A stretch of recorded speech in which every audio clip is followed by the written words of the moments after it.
Sí, ¿cómo está, viceministro? ¿Cómo está? ¿Qué tal? Buen día. Un gusto saludar para La Razón y los que nos ven en La Paz, más allá de nuestras fronteras de Bolivia. ¿Qué tal? Buen día. Buen Buen día. día, viceministro. Estábamos comentando con Rubén, estamos en época seca, permanente amenaza, seguramente focos de calor, tal vez algunos incendios ya en el país. ¿Qué informe tenemos hasta ahora, viceministro? Rubén Antonio, de verdad un agradecimiento especial porque hay muy pocos espacios comunicativos que nos dedicamos al medio ambiente. Así que esta es una de ellas, ¿no? Que se está dedicando y es un granito de aporte muy importantísimo para que nuestra sociedad siempre esté consciente del cuidado medioambiental. Estamos efectivamente en una temporada bastante seca en Bolivia y en la región sudamericana, quizá en la mayor parte, pero lo que nos interesa es Bolivia. La parte altiplánica está sin lluvias, hay bastante presencia de temperaturas bajísimas y eso está haciendo de que la materia, la masa vegetativa que nos ha ofrecido la caída de lluvias anteriormente, en el ciclo anterior, pues ha dejado una verdura total. Había pastizales, pajonales, había matorrales, en fin, y a lo largo del territorio nacional, por supuesto, muchas de ellas nos hemos beneficiado con agua, hay arbustos, arbustivos, bosques, frutas, etcétera. Pero cuando ya no hay lluvias, esto nos tiene que preocupar. ¿Por qué? Porque no solamente la escasez de lluvia, sino que también es susceptible a que ocurran algunos incendios por malos manejos del fuego que pudiera ser parte de algunas personas, no siempre por la irresponsabilidad, en algunos casos sí por la irresponsabilidad, en otros casos son provocados y en otros casos porque la práctica de la agricultura, la práctica de la ganadería todavía es parte de el manejo del fuego. Muchos rastrojos, las parcelas, rastrojos se llaman montones de hierbas o pedazos de hierbas que están amontonados, entonces ellos tienen que desaparecer para que el suelo sea absolutamente plano y de tal modo que además el suelo sea bastante mullido. Allá la agricultura va a ofrecernos una buena productividad, así que para tener esta práctica, mucha gente utiliza el fuego. Hasta el día de ayer tenemos monitoreando casi cada 4 horas, monitoreando el comportamiento de los focos de calor. Tenemos 2.333 focos de calor en todo el territorio nacional, obviamente con muchas particularidades. O sea, mucha diferencia. En Santa Cruz Mayor, en el Beni también tenemos, en Cochabamba, etcétera. Lo que no quiere decir que focos de calor es lo mismo que incendios. Entonces, este uso de las terminologías, el manejo de las terminologías también tiene que ser parte de nuestra comunicación horizontal, comunicación oportuna, información adecuada.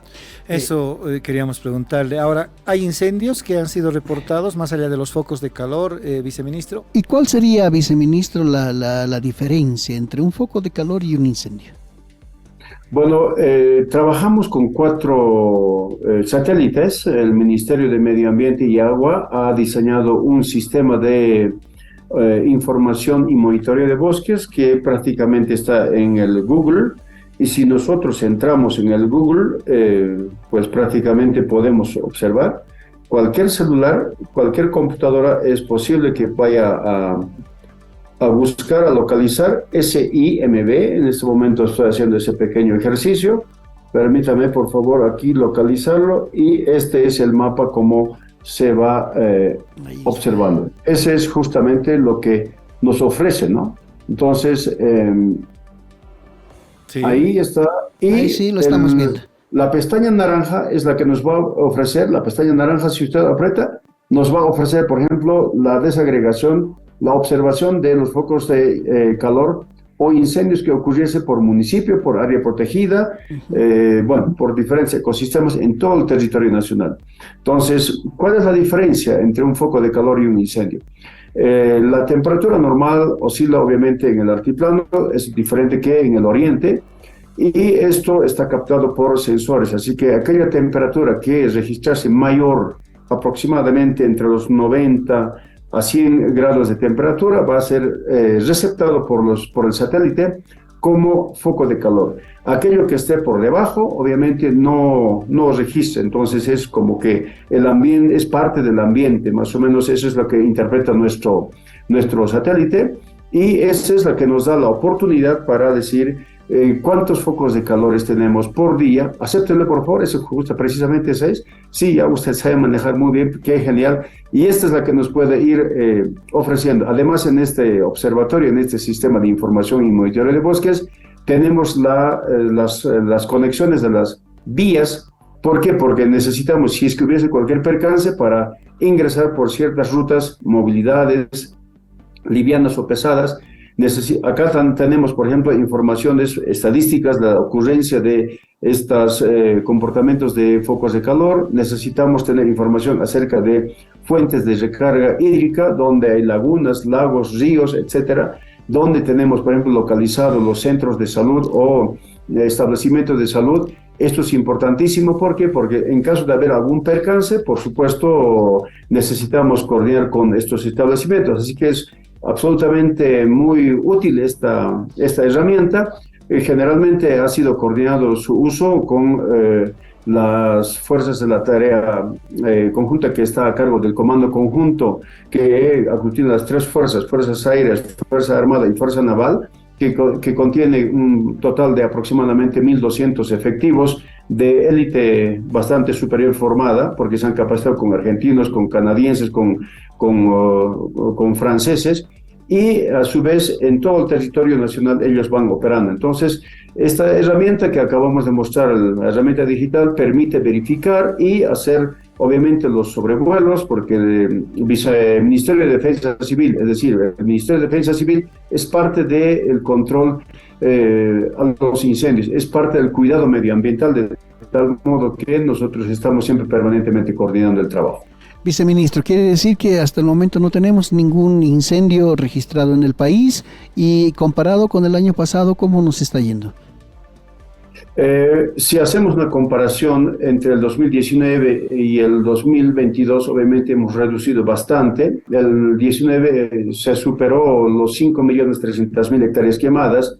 El 2022 hemos reducido, el 2021 hemos reducido a 4.200.000, el 2022 a 4.400.000, porque se reactivaron los fuegos en diferentes zonas. Además, era una época que no teníamos lluvia. En Bolivia, recordará la población boliviana, el gobierno central había hecho la alerta temprana, señalando de que había escasez de lluvias, por lo tanto todos tenemos que prepararnos.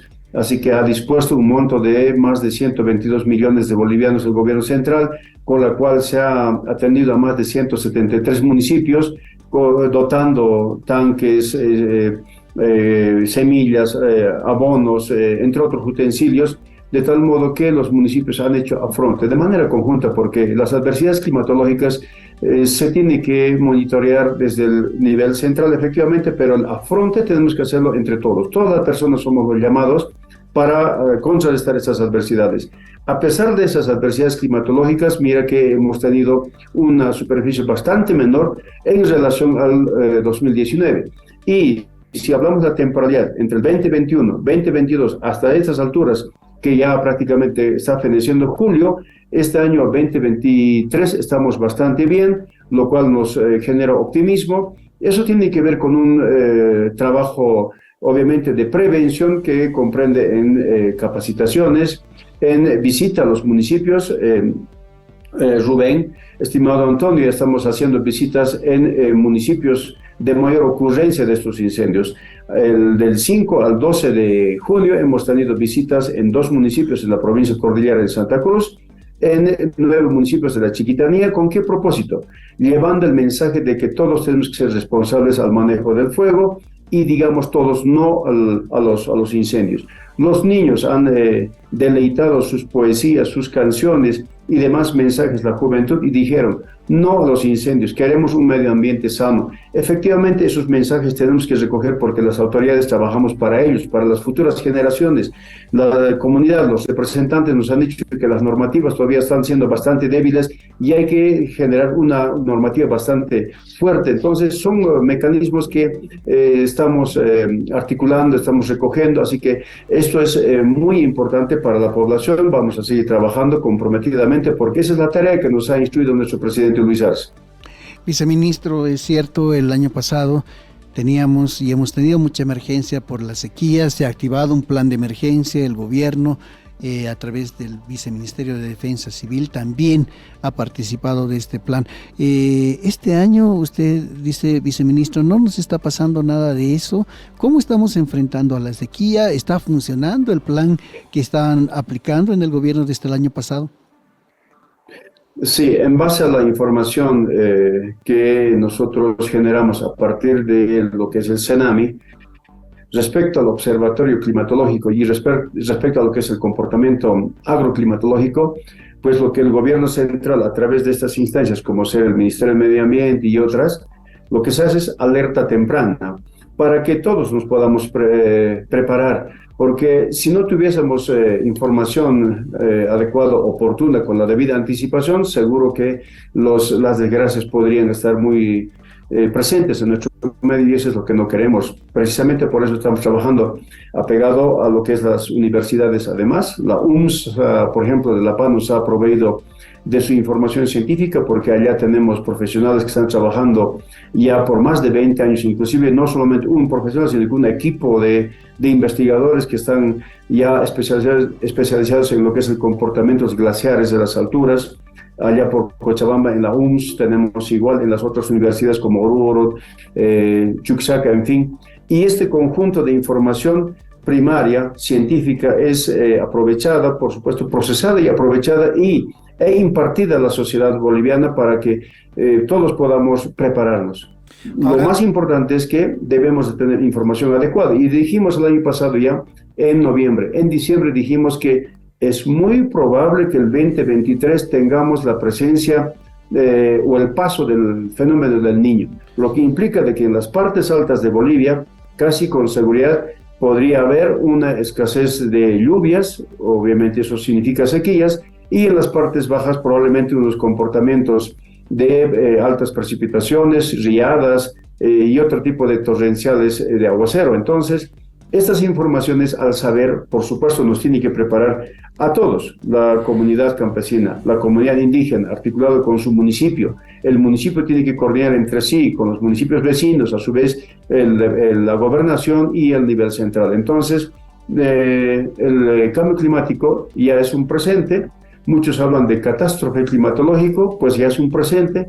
¿Quién debe ser responsable? Todos. Cuidado del medio ambiente es tarea de todos, Rubén. A eso quería referirme, viceministro. El año pasado, desde abril, se decía que iba a haber sequía. Este año, ¿qué se prevé, viceministro? ¿Va a ser más dura la sequía que el año pasado, incluyendo incluso el fenómeno del Niño? Bueno, el pasado año ha habido una precipitación bastante baja y eso implica de que ha habido recarga hídrica también bajísima. Por lo tanto, nuestros almacenes de agua, tanto en las partes altas como en los bolsones subterráneos, están obviamente disminuidas, y eso lo hemos ido discutiendo, y por eso precisamente esta cartera de Estado ha promovido encuentros departamentales, encuentros regionales. ¿Para qué? Para discutir la falta de agua, cómo poder hacer el afronte, quién debía ser, no es que aquí quién tiene que ser responsable, sino que quién y cómo tendríamos que hacer el afronte, porque no hay fábrica de agua en el mundo, Rubén, Antonio, no hay fábrica de agua en ninguna parte. Sí tenemos fábricas de embotelladoras, etcétera, pero agua es lo que necesitamos discutirla. Entonces se habló, por ejemplo, de que los municipios tienen que ir adoptando ya mecanismos de ahorro del agua, particularmente en las zonas urbanas como en las ciudades capitales, donde se hace bastante uso del agua, reciclaje del agua, reutilización del agua. Fíjese que inclusive no tenemos todavía unas políticas municipales de que las construcciones deberían de evitar inclusive el uso del agua potable, cuando el agua potable es necesario obviamente para el consumo humano, pero estas construcciones probablemente se puedan hacer con otro tipo de aguas. Entonces necesitamos generar mecanismos. Por eso me he hecho un llamado a las universidades, a los investigadores, para que todos vayamos a tomar acciones conjuntas de ahorrar el agua. Y desde este medio, permítame por favor hacer una recomendación y un llamado a la ciudadanía en general, de que el ahorro del agua es el mejor mecanismo para poder hacer afronte a las adversidades climáticas y este fenómeno que es el cambio climático. A ver, a propósito del agua, viceministro, ¿cómo estamos en La Paz? ¿Se han tomado previsiones respecto a la eventual carencia de agua? Porque al terminar nomás la época de lluvia teníamos el 75% de reservas de agua en nuestras represas en La Paz. ¿Qué previsiones hay? ¿Qué información hay, viceministro?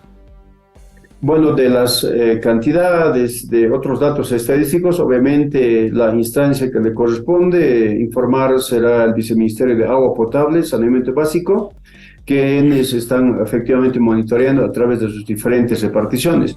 Nosotros como Viceministerio de Medio Ambiente, Biodiversidad, Cambios Climáticos y Gestión de Desarrollo Forestal que nos recae, vamos a siempre hacer las inspecciones ambientales para que nuestro ambiente, para que nuestros recursos, así como el agua, para que nuestros sistemas de vidas, así como son la fauna, la flora, vidas inocentes, no sean estropeadas por las personas. Por eso precisamente nos desplegamos a todo el territorio nacional para verificar aquellas actividades o proyectos que estén marchando siempre conforme ellos mismos se han comprometido. Es decir, ¿a qué me refiero? A los representantes legales de esas actividades o proyectos, porque han manifestado con un documento, ¿verdad? Es el manifiesto ambiental, en algunos casos serán otro tipo de documentos, pero donde ellos se han comprometido que van a trabajar amigablemente con su medio ambiente. Por esa razón, una vez cumplida todos los requisitos, seguramente ellos ya han obtenido licenciamiento ambiental y otras les hemos ido otorgando entre los años 21 y 22, así que nuestra tarea, nuestra obligación es recíproco, ¿no? O sea, ellos obviamente tienen que trabajar de acuerdo a lo manifestado y nosotros tenemos que hacer la inspección conjuntamente coordinando con la gobernación de cada departamento, los municipios y a su vez la sociedad civil. En estos días hemos tenido bastantes visitas, no solamente en La Paz, sino que en el interior, y efectivamente hay una preocupación de la ciudadanía y tiene que ser recíproco, tanto del sector empresarial, de la actividad obra-proyecto, que también tiene que saber asumir de que los tiempos están cambiando. Algunas obras se están quedando en el centro de la ciudad, tal el caso de Cochabamba, por ejemplo, la última semana, es decir, el jueves, hemos hecho una visita, una actividad que se dedicaba a la extracción de la arcilla, es una actividad minera, por supuesto, pero esto ha tenido impactos en algunas casas que ya están queriendo afectar y bueno, la recomendación final fue de que bueno, por el crecimiento poblacional, por los cambios que han habido, etcétera, esto tiene que ir cerrándose. Entonces lo hacemos siempre enfocados con el cuidado medioambiental y básicamente nuestra sociedad es lo más importante. Viceministro, ahora el año pasado hemos tenido incendios en zonas, digamos, entre comillas, tradicionales, La Chiquitanía, algunos parques en Tarija, otros en Cochabamba, pero hemos tenido también incendios en La Paz, como casi nunca había ocurrido, tanto en el sector del altiplano como también en los yungas. Los estudios, este sistema de información de alerta temprana que tienen, ¿qué dicen para este año? ¿Podrá ocurrir lo mismo o ya no?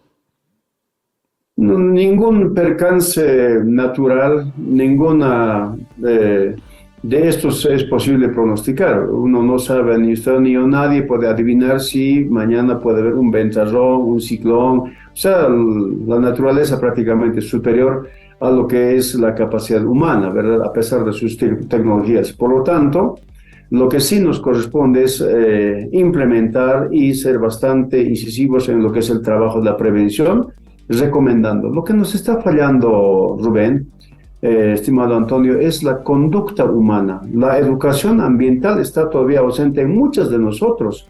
Y qué bien que más bien los niños nos estén desafiando y nos están enseñando, y eso tenemos que aprender. La juventud quiere en este momento un ambiente sano, quiere un medio ambiente próspero para ellos, porque ellos todavía ven con mucha prosperidad su futuro, sus familias. Entonces, nuestra tarea prácticamente es atenderles. Entonces, ¿qué debemos de hacer? Por supuesto, trabajar en la parte preventiva, recomendándonos. Por eso, precisamente, también se les había recomendado, recogiendo todos estos testimonios, que los municipios mismos tienen que implementar mecanismos legales inclusive, porque los municipios tienen la facultad de generar leyes, es decir, normativas municipales, ¿verdad?, de alcance municipal, como también la propia comunidad, de acuerdo a sus usos y costumbres, tiene esa facultad. Pero hay otras zonas que probablemente son bastante extensas y son tierras fiscales o finalmente son áreas protegidas, o en su caso son reservas forestales, obviamente del cual el Estado boliviano es el encargado de proteger, de velar. Entonces, en estas zonas lo que estamos haciendo como gobierno central es siempre vigilar, supervigilar por aquí, por el otro lado, reportar periódicamente la información y esto lo que nos permite es tener la actualidad de lo que es el escenario donde nos encontramos, pero lo que hemos encontrado, ¿cuáles han sido los testimonios y las realidades? Esto no es revisión teórica, bibliográfica, nada, sino que la hemos vivido. Fuegos provocados por personas, bueno, de repente las de llanta. ¿Qué implica? ¿Qué indicador es eso, por ejemplo, no? Que la población de la Chiquitanía de San Ramón, del municipio de San Ramón, nos haya dicho testimonialmente en un acto público, sabe que en general los fuegos caían desde el cielo. ¿Qué testimonio, qué indicador es eso, por ejemplo, no? Entonces, nos tiene que llamar la atención. En algunos casos, como usted hacía referencia en los Yungas de La Paz, nos visitaron algunas personas muy arrepentidas, dijeron que el fuego se me fue de las manos, ahora necesito reforestar porque la comunidad me ha castigado para plantar 2.500 arbolitos. Eso es el castigo que me han dado. ¿De dónde compro? ¿Cómo consigo? Bueno, llegaron con lágrimas acá. Tuvimos que obviamente darle pautas, sugerencias, etcétera, pero bueno, esas son las medidas que se están adoptando de manera integrada.